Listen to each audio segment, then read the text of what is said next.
Assalamualaikum. How are you all? Hope you all are fine. Today is your science online session. All of you take out your science book, open page number 117.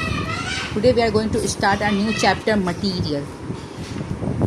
Let's start. Plants and animals are things that are alive. They are living things. T-shirt, fork and spoons are things that are not alive. They are non-living things. Non-living things around us are made of materials. Materials can be natural or man-made. We get natural materials from living things such as animals or plants. Animals give us material like wool, leather and silk. Plants give us material like cotton, wood and rubber. We also get natural materials from non-living things in the ground like sand, clay and metal. Man-made materials like plastic and glass are made by humans and cannot be found in nature. अच्छा, आप लोग को पता है कि living things कौन होते हैं और नॉन लिविंग थिंग्स कौन होते हैं? लिविंग थिंग्स वो होते हैं जो जानदार होते हैं, जो सांस लेते हैं, जो ग्रो करते हैं, वो लिविंग थिंग्स में आते हैं. जैसे एनिमल्स हैं, जो एनिमल्स जब पैदा होता है तो वो छोटा सा होता है, एनिमल का बेबी होता है, फिर वो ग्रो करता है, बड़ा होता है तो वो बड़ा प्रॉपर एनिमल बन जाता है, तो ये लिविंग थिंग है. इसी तरह जब हम प्लांट ग्रो करते हैं तो पहले छोटा सा प्लांट, उस पर हम सबसे पहले सीड डालते हैं तो वो छोटा सा प्लांट ग्रो करना शुरू हो जाता है. पहले छोटा सा होता है, फिर उसके बाद बढ़ते बढ़ते बहुत बड़ा हो जाता है. तो जो चीज़ ग्रो करती है वो लिविंग थिंग में आती है, और जो चीज़ ग्रो नहीं करती जैसे फोक, टी शर्ट, इसके अलावा जो भी टेबल, चेयर, जो चीज़ें वैसी के वैसी ही रहती हैं लाइफ टाइम, वो नॉन लिविंग थिंग्स में आती हैं. ठीक है. और नॉन लिविंग थिंग्स जो चीज़ें होती हैं वो किससे बनती है? मटीरियल से बनती है. ठीक है. मटीरियल जो है ना, हमें एक दो तरह के होते हैं. एक नेचुरल मटीरियल होता है, एक मैन मेड मटीरियल होता है. ठीक है. नेचुरल मटीरियल हमें किससे मिलता है? एनिमल और प्लांट से. जैसे एनिमल से हमें वुल, लेदर, सिल्क ये मिलता है. प्लांट से हमें कॉटन, वुड और रबर मिलता है, जिससे हम काफ़ी न्यू चीज़ें उससे बना सकते हैं. जैसे वुल से हम जैकेट्स बना सकते हैं, टोपियाँ बना सकते हैं, गर्म कपड़े बना सकते हैं. लेदर से हम जैकेट्स बना सकते हैं. ठीक है. सिल्क से हम कपड़े बना सकते हैं. ठीक है.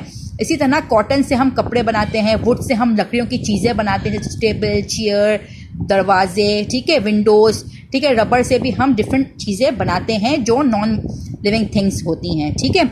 इसके अलावा हमें नॉन लिविंग थिंग से भी मटेरियल मिलता है, जैसे कि मेटल, क्ले, चिकनी मिट्टी, मेटल, ये सब हमें नॉन लिविंग थिंग से मिलता है. ठीक है. मैन मेड जो होता है ना, मैन मेड क्या होता है? जो है प्लास्टिक और ग्लास. प्लास्टिक की चीज़ें इंसान बनाता है. ठीक है. तो वो नॉन लिविंग थिंग है, और ये मटेरियल जो है वो मैन मेड है. इसी तरह ग्लास है, शीशे की चीज़ें भी इंसान बनाता है, तो ये भी मैन मेड है, और ये नॉन लिविंग थिंग चीज़ें होती हैं. ठीक है. जैसे गिलास हो गए या कोई भी चीज़ें होंगे, जैसे प्लास्टिक की ग्लास, प्लेट्स, बॉक्सेस, ये सब चीज़ें इंसान बनाता है, तो ये मैन मेड है. Now come to the next page.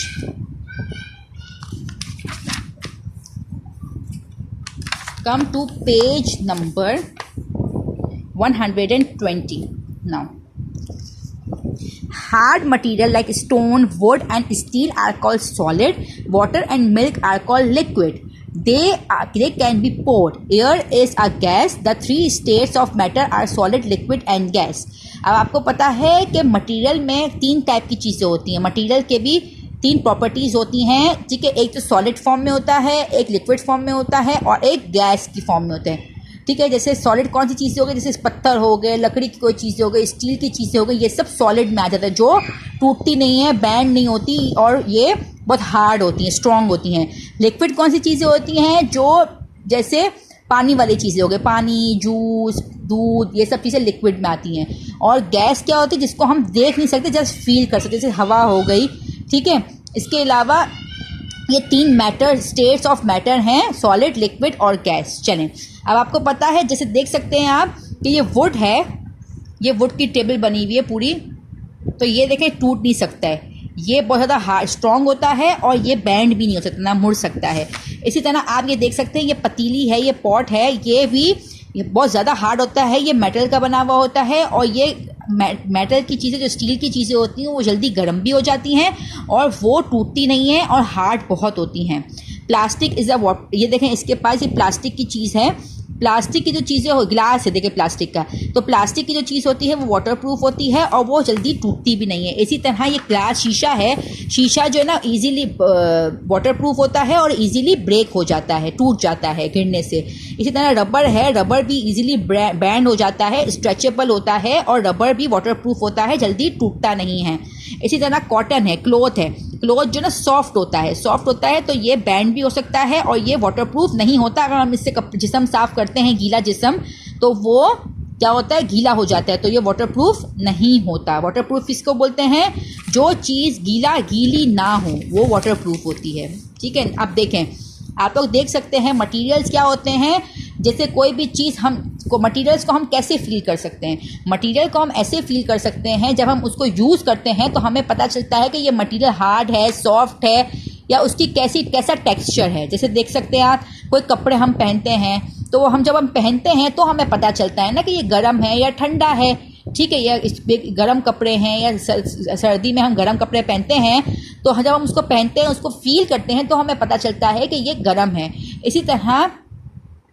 इसी तरह जो कोई भी चीज़ को हम फील करने से हमें पता चलता है कि ये चीज़ वेदर सॉलिड है, लिक्विड है या गैस की फॉर्म में है। ठीक है, उम्मीद है आप लोगों को आज का चैप्टर समझ आ गया होगा ना। अब मैं आप लोगों से इंशाल्लाह नेक्स्ट क्लास में मिलूंगी, तब तक के लिए अल्लाह हाफिज़। और मुझे आपसे एक बात ये भी डिस्कस करनी थी कि आज इंग्लिश की ऑनलाइन क्लास में मैंने बच्चों का ओरल रीडिंग टेस्ट लिया था, तो इस वजह से मैंने इंग्लिश की कोई वीडियो अपलोड नहीं की है, क्योंकि बच्चों का रीडिंग टेस्ट लिया गया था। ठीक है, चले अब मैं आप लोगों से इंशाल्लाह कल मिलूंगी, तब तक के लिए अल्लाह हाफिज़।